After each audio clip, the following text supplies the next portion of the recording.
Hi, hello. Good morning, everyone, and thanks for being here. We're kicking off the NARA talks with our talk. It's the first one of the fair, and today we're gonna talk about Latin American art from the inside perspective. So we have two very inspiring people today that have been crucial to so many artists, to so many institutions around the world. And we're here with Maritza Lacayo, can you hear me well? Siento que tengo eco. Yeah. We're here with Maritza Lacayo. She's the curator for the PAMM Museum, the Perez Art Museum in Miami. And Amitai, he's a collector from Bogota, Colombia. And I'm gonna let you guys introduce yourself for a quick minute. And Maritza, if you wanna start telling us a bit about what you do, how did you get to the PAMM, and what you're up to now? Sure. Well, first of all, thank you all so very much for being here today for the inaugural conversation. So as she mentioned, I'm an assistant curator at the Perez Art Museum. I've been there for a few years now, and I was originally born and raised here in Miami. Both of my parents are from Nicaragua, so hence why I was invited today. A large part of my practice is very much in line with PAMM's mission and vision, which is amplifying the voices of those who have been kept out of the art historical narrative. So many museums are now, in my humble opinion, following our lead. We've been at the forefront of this for many years, especially through our acquisitions, and we'll talk a little bit about that as we go through, and I'll highlight one of the acquisitions that we made from here at NADA just last year.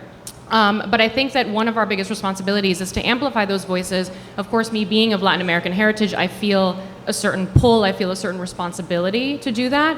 I want the people here in Miami, and I want Latin American people to come to PAMM and see themselves represented on the walls. I think that that is one of the most empowering things that you can see, is yourself represented on a wall. And knowing that that space belongs to you as much as it belongs to anybody else or anybody who's used to the kind of more traditional museum art spaces. So again, that's kind of my practice in a nutshell, so to speak. Yeah. Great, Maritza, thank you. And Edith, thank you for inviting us, and thank you everybody for being here. My name is Amitai. I am a textile and fashion entrepreneur in Bogota, Colombia. And I am an art lover. I'm very, very passionate for art. And the opportunity that I've had is basically that through this love and passion for art, the way we have impacted the people that work with us in our factory. And this is what I've been doing for the past couple of years. At the beginning, I started collecting art just for a personal reason, but suddenly I realized that what we were doing by locating pieces in our factory was really getting interest for the people working with us. And then we realized how important it was for us to start sharing everything that we were learning and all of the experiences that we have been able to have with the people working with us. And we have realized that art can really change a society, and therefore we have now a responsibility to impact the most amount of people through art. So both of you as patrons for the art, I would want to ask with Maritza, so you said that your responsibility is to put the work of art of Latin American artists in the walls. Can you guide us a bit through that process? What do you focus on when you look for an artist? Like what are the stories that the museum is looking for? What are you sharing through their work? And we can talk a bit about some acquisitions that the museum has made. Sure, yeah, I think for us it comes very, very naturally at PAMM. We're under the leadership of Franklin Sermons, and he's incredibly dedicated to exactly this, to amplifying those voices, and gives us, the curatorial team, a lot of agency, sometimes too much freedom. But I think that for me, what I'm specifically looking for is artists and artworks that can connect with our public and that fill in those art historical gaps. That's one of the most important things for me, because if you're, I look back to my education when I was doing my bachelor's and my master's in art history, and there's so many artists that I did not learn about simply because they're marginalized, they're left out of the story. So what I want to do is bring them back into the story, but not highlight them on their own, but highlight them alongside the artists that you might already know. So at PAMM, for example, we have this really incredible room that's dedicated to geometric abstraction. And you see Sol LeWitt, right? And everybody knows Sol LeWitt. It's art history 101, minimalism, but we didn't pair him with Donald Judd. We paired him with Carmen Herrera. We paired him with Lolo Soldevilla. We paired him with artists that were working in the same way, in the same capacity, but you simply didn't know who they were because history is always written by the victor. So my job is to insert them back in and slowly show you that there were so many other artists working in the same vein and that were better. They're better, okay? Lolo is better than Sol LeWitt, okay? I will die on that hill. But I think it's so important to really have that conversation, make it very public, and certain institutions have the power to do that. I think PAMM is very much one of them. I think we're on the forefront of it. And here at NADA, we have the absolute privilege of purchasing work one time per year. We get a budget.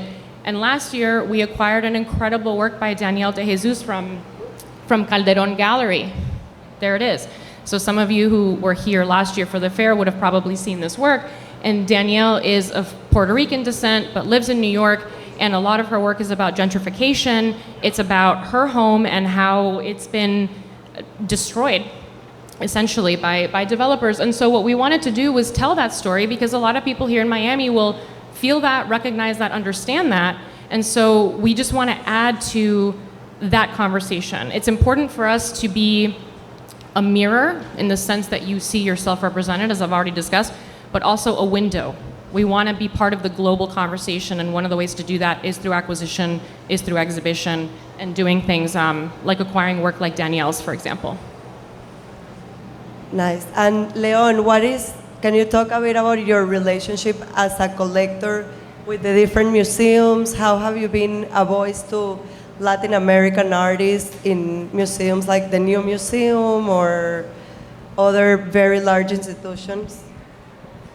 Yes. Now I am related to two institutions in the US and to several institutions in Colombia. I think it's very important that we as collectors, we can belong to the art museums. First of all, for me has been a learning experience because to be able to learn from the narratives and from the curators, from the museums and their perspective and the way they assemble collections has been very meaningful for me. And the first museum I had a relation internationally was the Tate. I was part of the Latin American Acquisitions Committee.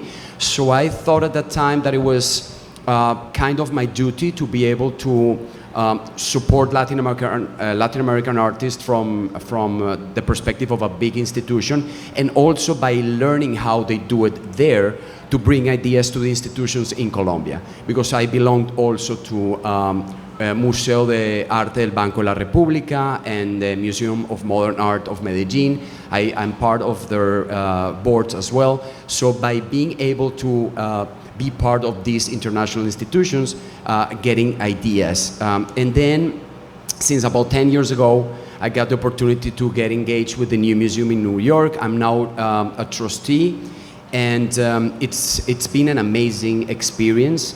Not only because of the learning part that I just mentioned, but also to be able to share ideas and traveling together and doing all these art study tours that we have done to places like China and Mexico and Greece and Turkey. They came to Colombia twice, so I was able to host them. So I think it's very, very meaningful to be able to be part of these institutions. Has been very rewarding. And being related to both Latin American institutions and international institutions, what do you feel is the main difference, or what things have you brought into Latin America that we didn't have before? I think it's a very interesting question, Edith, because everything in Latin America, I think, related to art at least, is done with much more effort. If you are a gallery, you have to make a much bigger effort because you just don't have probably the same audience or the same market. Then for you to participate in international fairs is a big commitment in terms of the amount of money that you need, that in our local currencies is more complicated. Then if you're a museum, first you don't have, for most of the Latin American countries, you don't have the same support from the government. So these are institutions that they have to survive basically on their own. And on the other hand, you don't have the same tax laws that will benefit donations. So it's very difficult to get the donations from the collectors because there is no incentive from that point of view. So everything is done with much more effort. Even to be a collector is much more difficult. And I remember when I started 25 years ago, when social media was not there, it was really complicated for us to get even the information about the galleries, about the artists, and so on. So I think that is the main difference from that perspective. Now, when we talk about artists, there comes a very big difference, which is what I can see is artists practice in Latin American countries. It's less inspired by the market and more inspired by what they really want to produce as an artist. And I find that particularly Latin America very interesting because you can find artists like for example in Colombia, like Oscar Muñoz, or Jose Antonio Suarez, or Beatriz González. Beatriz González was, let's say, recently discovered, and she's almost 90 years old. So she was practicing her career for almost 50 years without people noticing her work. So that is an artist that is doing her art practice because the love of what she does, without this market influence. And I think that is fantastic. It's fascinating to be able to discover artists in Latin America that are motivated by the practice more than the market. Yeah, and side note, PAMM did Beatriz's first retrospective. Congrats. So we're in alignment here. Yeah, it's definitely, I can talk from my experience because I have a gallery and residency program in Mexico and we're exhibiting at the fair. So it's really, as Leon said, a very story-driven art world, the Latin American art world. We bring work that talks about our culture, about our stories. Sometimes it's immigration stories. And what we're seeing now with the PAMM shows and all the museums that are starting to show more Latin American art. The Whitney just opened a Puerto Rican artist show. The Armory this year was focused on Latin American artists in one of their sections. So what we do basically as a gallery is to bring an artist, bring their story, share with everyone to create visibility on an issue. And let's say like the highest recognition level is to bring the artist into a good collection, into a good museum. So Maritza, from your experience and in curating shows and selecting one of the most groundbreaking Latin American artists for the museum, what do you feel is the response of Miami people or people who are not necessarily Latin American? How do you feel their interaction with the works are? What have they learned? What have they discovered through your shows, through your acquisitions?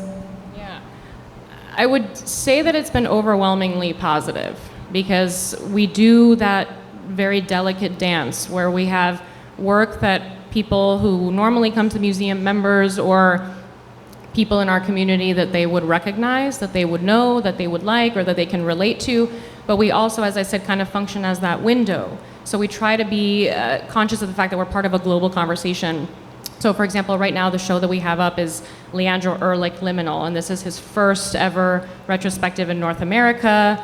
And it's an incredibly interactive show. People have they can touch things, don't go crazy in there, please, but you can touch things gently. And what I have found is that when people, experience work that they relate to, that their joy is very visible. Yesterday when I was in the galleries, there were people who didn't know each other, but they were both experiencing the same piece, and they were like laughing together and, walking through together, and I was like, this, I think, is the purpose of art. I think this is the purpose of what we do, and so when I see that, I feel like I've succeeded. So when I see that joy and when people ask questions, I do get I could have painted that. How is that art? I get that question, I do. And I always try to emphasize that, you should think about the conversation of all the works in the room. I try to make it a moment where that person can decide for themselves how to interact with the work, how to interpret the work. I think that's the power of art, is that it's a catalyst for conversation. So I would say that it's been overwhelmingly positive, but at the same time, Miami is a city where generally people didn't grow up, or at least people of my generation didn't really grow up going to museums here. If you grow up in New York, you go on a field trip, you're going to Met, you're going to MoMA. Here, that's not the case until very recently, and PAMM provides that service to so many young kids. And so what we're hoping for is that we create and we foster this relationship between the public and the museum, and that the museum becomes the front porch of the community, right? We want people to feel as comfortable there as any other place in the city. So I would say that, our job feels massive because it feels like an awesome responsibility. So what we're looking for is just that very genuine human connection. And I think you can find it at PAMM simply because everything that we do, and I can speak on behalf of the curatorial department, everything that we do comes from the heart. We love everything that we put up on the walls. I love the shows that I do, and I share that with people, and I think that that comes through, and it all starts, in my opinion, with a diverse curatorial department. If you don't have a diverse curatorial department, that will not translate to the galleries. It won't translate to the programming, and people will see right past it, right through it. So what we're doing is genuine, and I think that that's why it has been as positive as it has been.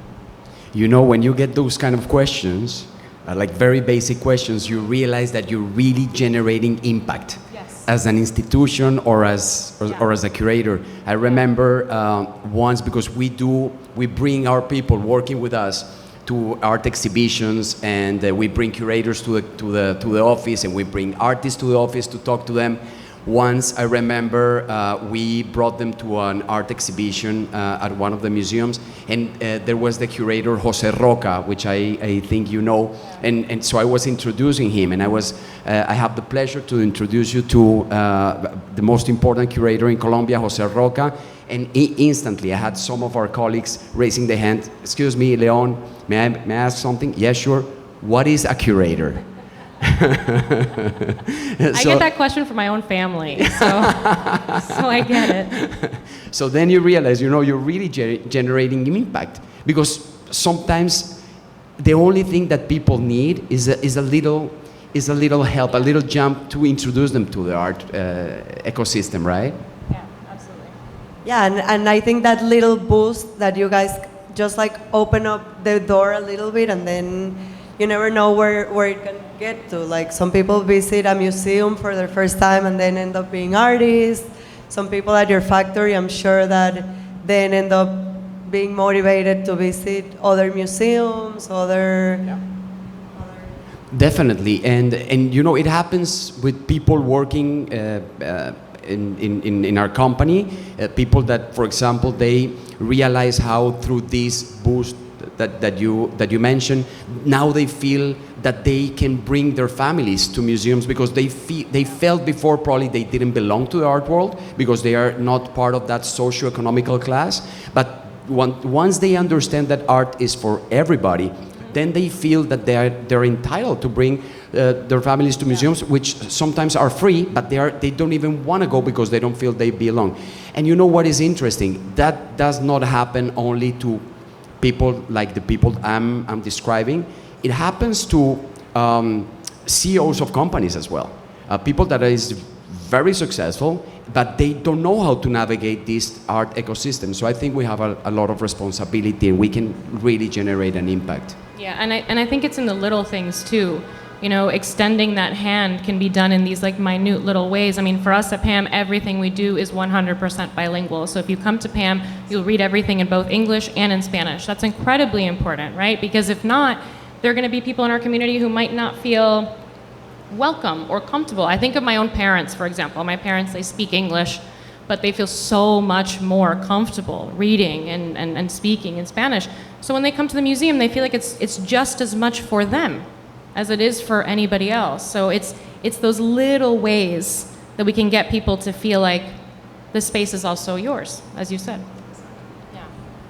Yeah, and I think going back to the point of Latin American art, I think those little things also apply to artists. I feel like the first time that a Latin American artist from New York saw that the PAMM acquired a piece from an art fair, like the very first time that the artist is at the art fair, and to get to such a high-level museum in such an early age, because I think you always try to keep the acquisitions to younger artists. I think that's like a very motivational activity for younger artists, because then other Latin American artists see it and feel like they could be that one too one day. And do you want to talk a bit also about Esteban Ramon Perez? Because I feel that the piece you recently acquired is super important.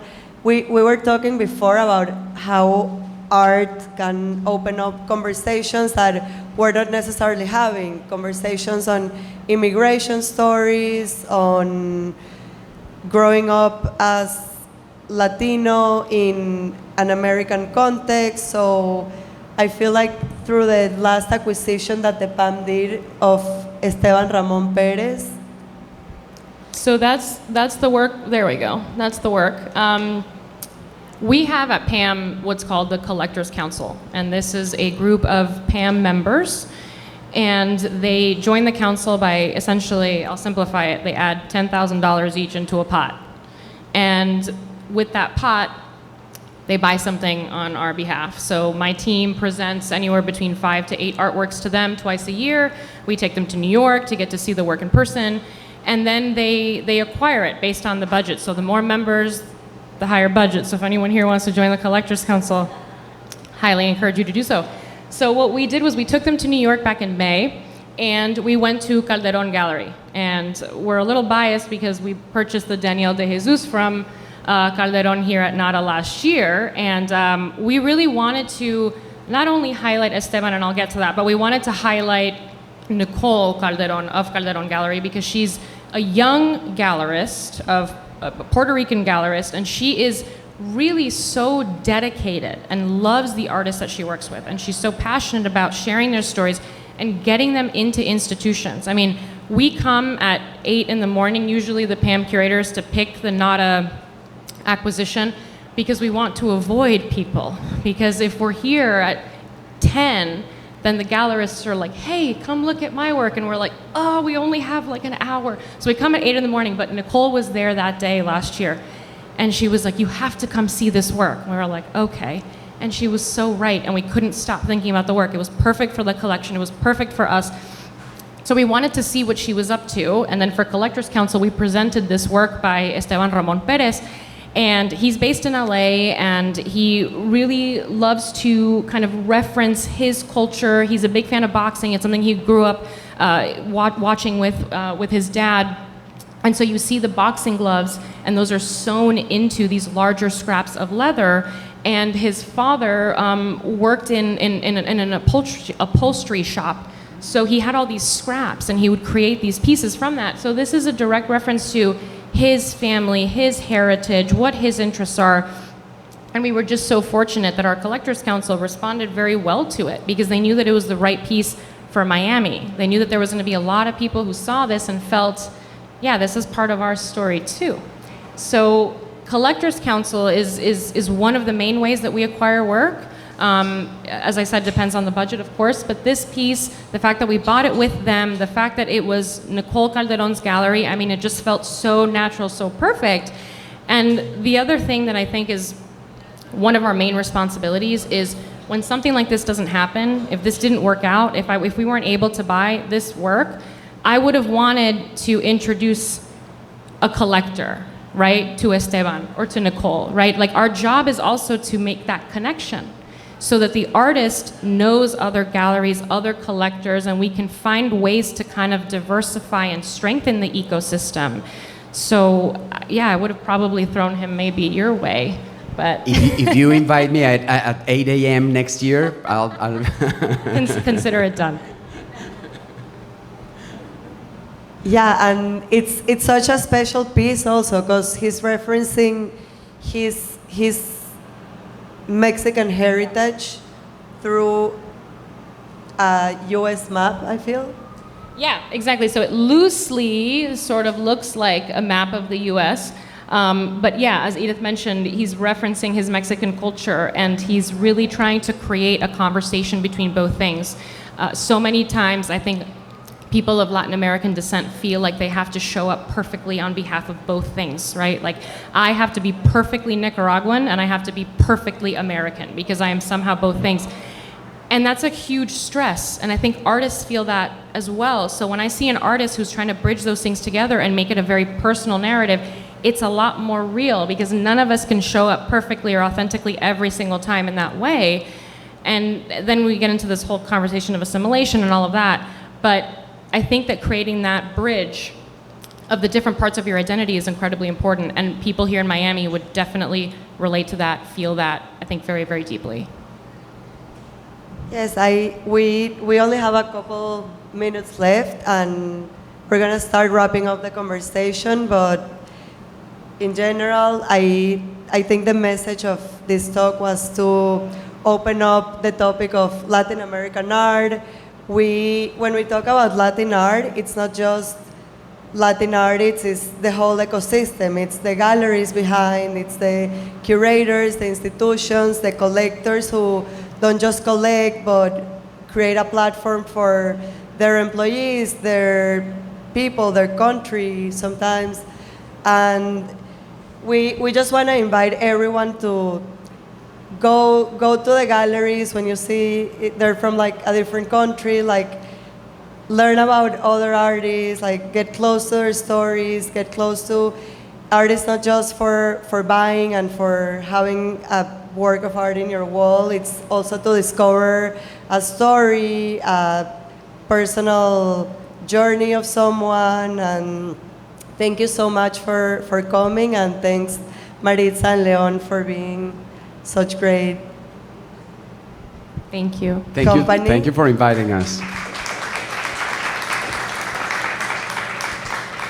You have here two of the most amazing art people, so this is a great opportunity to ask a question for Maritza about the museum, about what she does, for Leon.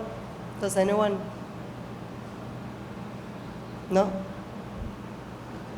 Yeah, well, thank you. That was a really beautiful conversation, very honest. Thank you. You know, and I saw the Ehrlich exhibition, and I really liked how you said that.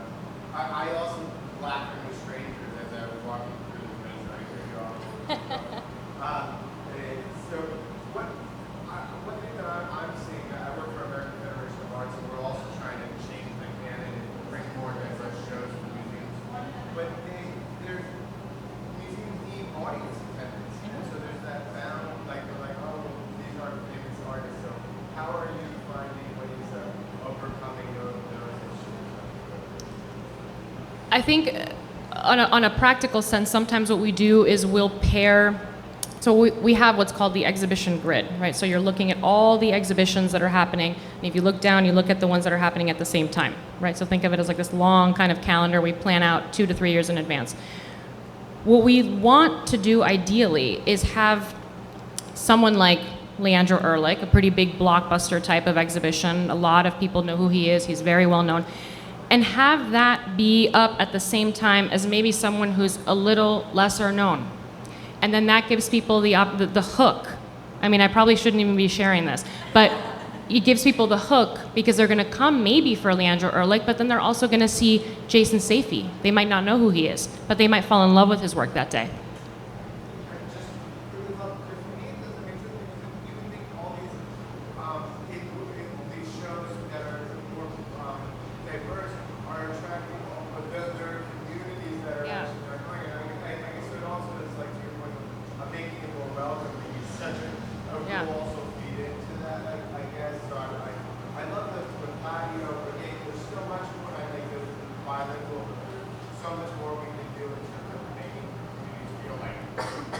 Yeah, and I think that when I think of our night school program, which is young kids who come to the museum on field trips, they will eventually become our members. They will then bring the rest of their family. There's so many kids that come on their school field trip and they're like, oh, I want to bring my mom, my dad. We give them free tickets for that because we want to create that very natural generational conversation that right now in Miami just doesn't exist. So it's a big responsibility, but I think that slowly but surely, if we're patient enough, we'll get there. Yeah, thank you. Hi, I have a question for Larry. I'm really interested in your showing art to your workers. So I'd like to be responsible to be more details on how does it work. Do you have a special space for you and everything? Do the workers come whenever they want? Do you do tours with them? Are they forced? Do you invite their families, etc.? Thank you for your question.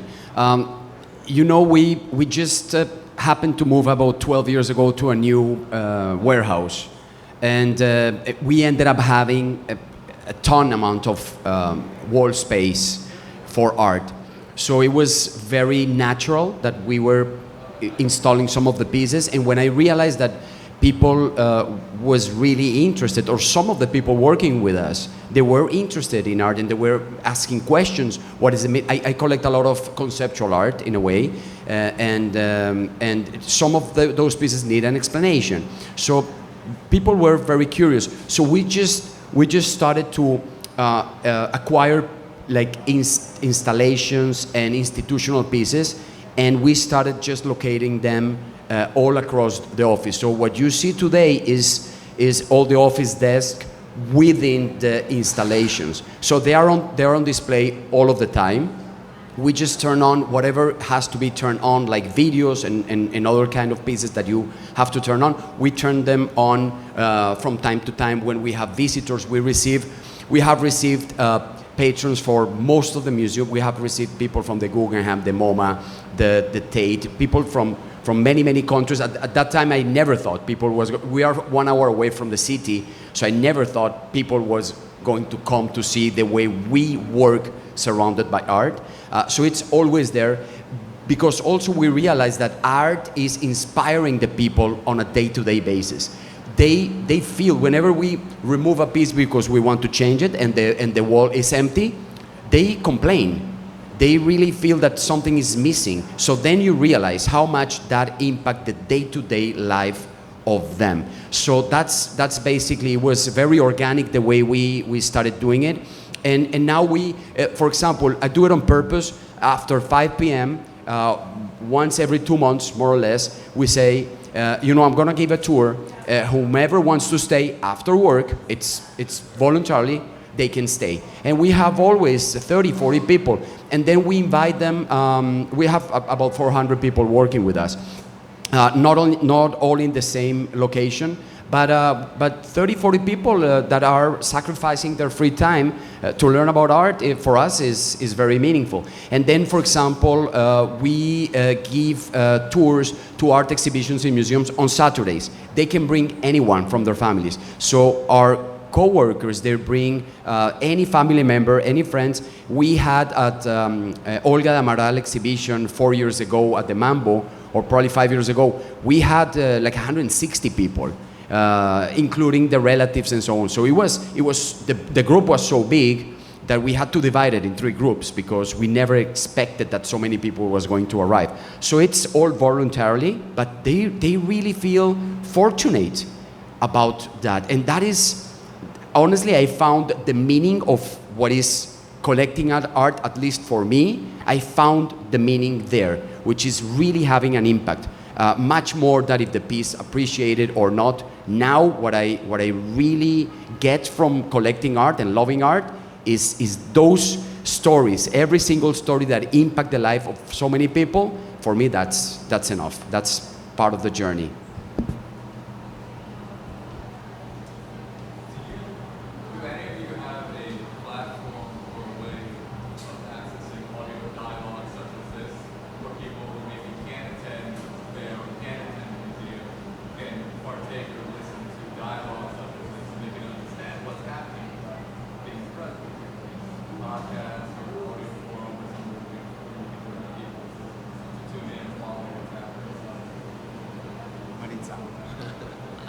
This is being recorded, awkwardly looking straight into the camera.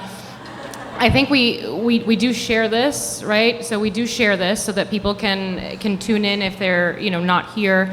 I think a lot of art institutions and fairs are leaning in that direction where they want to share the things that are happening here so that the conversation gets a little bit bigger and a little bit wider. I would say PAMM, for example, we put all of our talks on our website and on YouTube. So if you didn't have a chance to come and see the Leandro Ehrlich conversation or the conversation I did a few months ago called Art in a Post-Roe Age, where we talked about the overturning of Roe v. Wade and how that would affect the art world, we put that online so that people can access that, so they can hear the conversation and hopefully then kind of add their voice to that. I think institutions have to do that at this point. We're living in this very, very digital world. They don't give us paper passes to come in here anymore.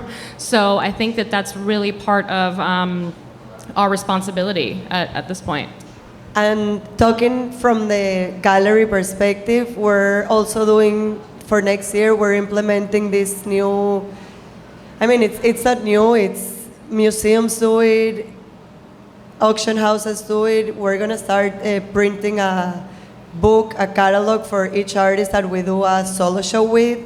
And for us, it's a very big effort because we're a small gallery, we're in Mexico. As Leon said, everything is such a struggle when you're in Latin America. It's like everything is more expensive, you get less funding, less public funding, it's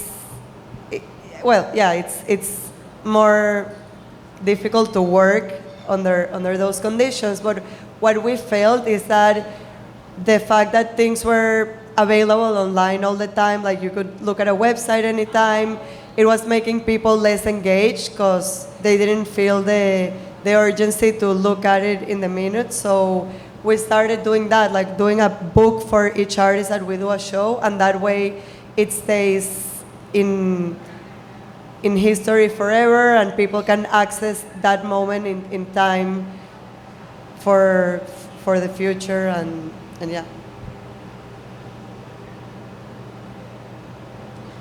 Question for Maritza. Earlier you referred to yourself as Nicaraguan and American as two separate identities in a way. I come from a perspective that all people from the Americas are American. Right. And the U.S. has appropriated the term American only people from the U.S. Right. I would really love to see museums refer to American artists as being Asian. Have you had this sort of conversation before, and what are you doing in this position to reclaim the term for everyone? Yeah. So that we're not being other. Yeah, absolutely. And out of a bad habit, I use the demonym American because that's just how we're taught, and decolonizing yourself is really, really hard. But yeah, I'm 100% in agreement with you. We actually have a work that we put up right after, I really shouldn't say this, that we put up after Donald Trump won the election in 2016, and it's the Alfredo Yar, This Is Not America. Yeah. So we had thoughts, right? I think that it's really important to make that clear, as you're saying, because they're not supposed to be two different identities, and it's supposed to be one kind of conversation happening between all of us. What I was alluding to earlier was this idea of showing up perfectly. American in the sense that I was born in the United States. When you hear me on the phone, you might not realize that I'm of Nicaraguan descent, but when you see me, you'll probably guess. But I think that that's part of the issue, is that you have to try to show up as both things perfectly depending on where you are. Or at least that's part of the pressure that people feel, especially someone like myself. There aren't really a lot of young curators of my background in institutions.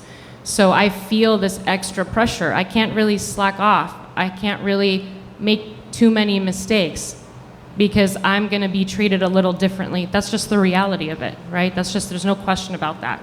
So I think that we have to be having the conversation, as you said, and making that very clear, but I'm in complete agreement with you about the fact that the appropriate demonym for the United States should not be American.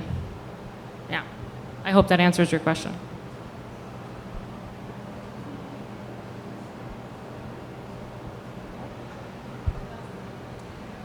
Thank you. If anyone has another question? No? Well, we're gonna wrap it up. Thank you so much for coming, and you guys can check out the fair, see all the amazing artworks, and thanks, Emily, for organizing this talk.